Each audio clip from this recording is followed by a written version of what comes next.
In this video, we're going to cover a light mech which has been one of the main components of the DCMS for centuries. It played a key role in not only its military and battlefield doctrines, but also played a massive role in its industry and approach to mech production. The industry fed the doctrine, and the doctrine utilizes this war machine and others. It fills the role of long-range support for the broadly light mech-centric force of the Combine, and is the only potential frontline soldier light mech of 3025. Today, we're going to discuss All-Chain Weapons Panther. A light mech weighing in at 35 tons, the Panther is truly a unique design, and was meant to fulfill a fire support role for recon units in the Star League. The Panther would change significantly after a disastrous battle in 2759, changing its original design, which utilized a large laser, over to the more recent one it is known for, which uses a PPC. The Combine would inherit the ability to produce the Panther following the collapse of the Star League, and is the only major power to use this design in any numbers. It uses them in very large numbers, in fact, and a major portion of their battlefield doctrine was built around them during the Succession Wars, as they became heavily dependent on using large light mech formations, which of course means that the Combine is logistically set up to produce and support light formations more than heavier designs. This would allow House Kurita to build large, sweeping forces of light mechs, and the Panther became their backup, acting as a light fire support unit, as well as a light soldier when necessary. It also, of course, acts as light support for the Combine's heavier, more veteran formations of mediums, heavies, and assaults, as the mech is built in sufficient numbers to be prevalent in almost every unit. This unlikely mech would even develop a fierce reputation, in no small part from the bravery of its pilots, pushing this light, scrappy fighter to the limits of its abilities. Many Panthers would fall in the Succession Wars and in the Clan Invasion in defense of the Combine, Coordinator, and House Kurita, but would do so in valiant displays of courage, earning this mech its very hard-won reputation. The main variant of the Panther during the Succession Wars is the PNT-9R. The PNT-8Z predates it, but during the wars, almost all of these would be converted to the 9R, though there would be some internal differences, like the 8Z having better communications and targeting equipment, even post-upgrade. The Panther 9R would be powered by a Hermes 140 standard engine, which weighs 5 tons and provides a maximum speed of 64.8 km per hour, or 6 movement points in the tabletop game. For enhanced maneuvering, the unit also comes with a full jump capacity of 120 meters. In terms of speed, the Panther is slow for a light mech, and this can create problems. It's meant to provide support for light mechs, but it can't move strategically at their pace, which means when commanders are deploying them, they must pull back their light forces and bring the enemies into the jaws of Panther support units. This sounds fine, but if the situation goes awry, the Panther may not be fast enough to withdraw with other light forces. While it does move at the strategic movement rate of mediums and heavies, allowing it to operate as a light soldier in some scenarios, the lack of overall movement is an issue, no matter how famous the design. In terms of heatsinks, the PNT-9R is served by 13 heatsinks, making it effective with heat management.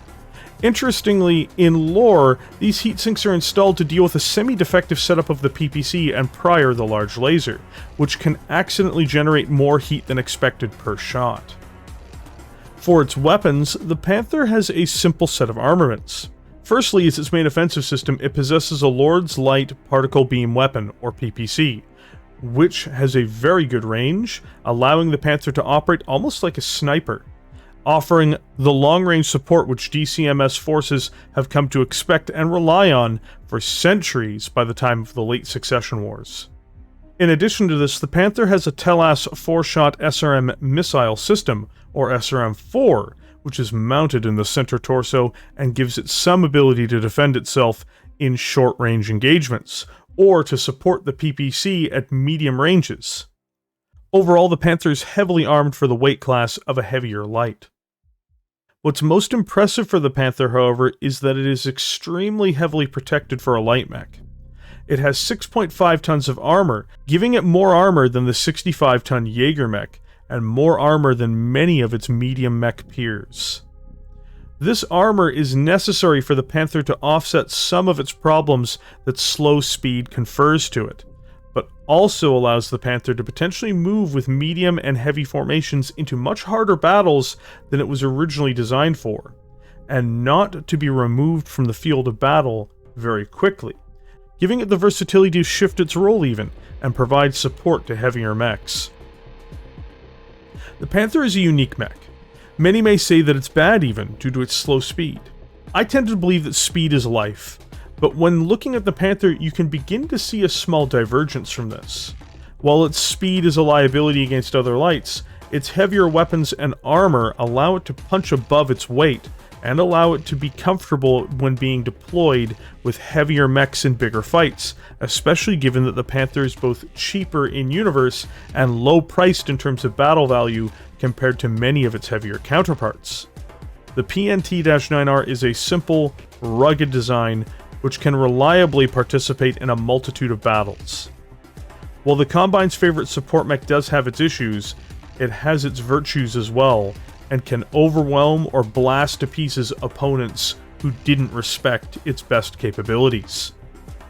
But the Panther's story doesn't end with the 9R. Time would offer the Combine a multitude of ways to upgrade this machine, and we're going to cover several of those designs in this portion of the video. The PNT-10K is, in a word, a mistake, and was created to show the hubris of the use of Star League-era technology for all designs. This unfortunate design was used to confront the clans as well, meaning many brave Draconis Combine pilots were given a deeply inadequate machine to fight against this nightmarish and technologically advanced enemy. It installs endo steel to save weight, and uses that weight as poorly as possible in order to install an Artemis 4 control system into its SRM-4, which, though not inherently bad, does not save this design. It replaces its standard Lord's Light PPC with an ER-PPC, but keeps its original 13 heatsink complement. The ER-PPC, when fired, generates 15 points of heat. This means the Panther cannot fire its main weapon, the weapon it is built around, without becoming overwhelmed in heat. If it jumps and fires the ER-PPC, it will begin to suffer the negative heat implications immediately. If it walks or runs, it accelerates this issue as well. The PNT-10K is, in my eyes, a criminally constructed machine, and those responsible for it in the Draconis Combine should have faced criminal negligence charges, or perhaps even treason. Worse yet, the majority of 9Rs were upgraded to this travesty. This does almost nothing for the PNT series, beyond making it worse off in any engagement as it slowly melts down. This design would prove so unpopular that the PNT-KA was made, eventually reverting the ER-PPC back to a normal PPC variant. One of the most fascinating variants of the Panther series would be the PNT-13K, which did an extensive redesign of the unit during the Blakist era. Its speed was improved with the addition of an XL engine, bringing it to a total of 86 km per hour. But it wouldn't end here, with a massive jump ability of a full 8 movement points, or 240 meters, being added to the design with improved jump jets.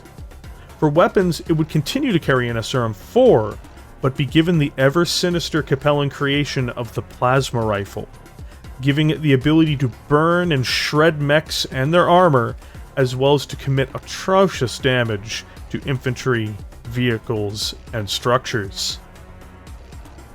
The latest variant I can confirm at this time, I believe, is the PNT-14R, which is one of the Dark Age variants of the machine. While keeping its standard engine, it does still maintain the benefits of having an endo-steel internal structure. It also uses 10 stock double heatsinks, giving it a total sinking capacity of 20.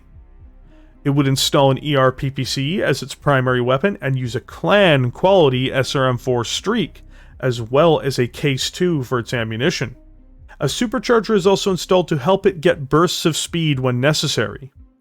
What's most impressive, though, is its massive 10 tons of ballistic reinforced armor, making it extremely heavily protected and giving it an extreme durability to missiles and ballistic fire. The peak of the Combine's technology is invested in this machine in many ways, and it reflects the quality of this design. The Panther is in many ways the pride of the Draconis Combine. It has played a central role in much of its military doctrine, and plays a major role in the Combine's military even in 3150, as the Dragon once more fights the Federated Suns, and potentially soon will be locking blades with the clans as well. Regardless of what happens, or what they face going forward, there is one certainty. The Panther will be unsheathed and brought to battle, standing up to any force the Combine faces.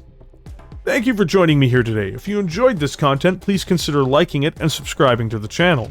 There's also a YouTube member program to support this channel as well, and I appreciate the support from members immensely. With that, I will catch all of you in the comments section below.